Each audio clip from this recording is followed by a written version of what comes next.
Hey, I'm Johnny with Upfit Supply, and today we're going to be installing this WeatherTech Under Seat Storage for our Ram 1500. Let's get into it.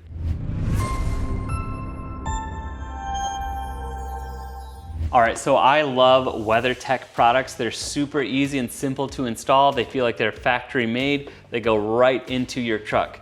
So in this case, what we're gonna do is we're gonna take our seats first and just lift them right up. I got a 60/40 bench seat back here. I'm just gonna pop these guys up. And then you take your storage module here, just slide it right into place. Sits right in there, turns this dead space into a functional space. You can tuck things away that you need to put away.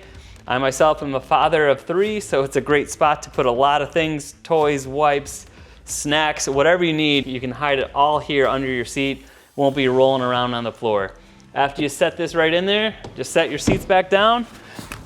Everything disappears and you are good to go. For more WeatherTech products like these to keep you efficient in the field, check out upfitsupply.com. I'm Johnny, have a good one.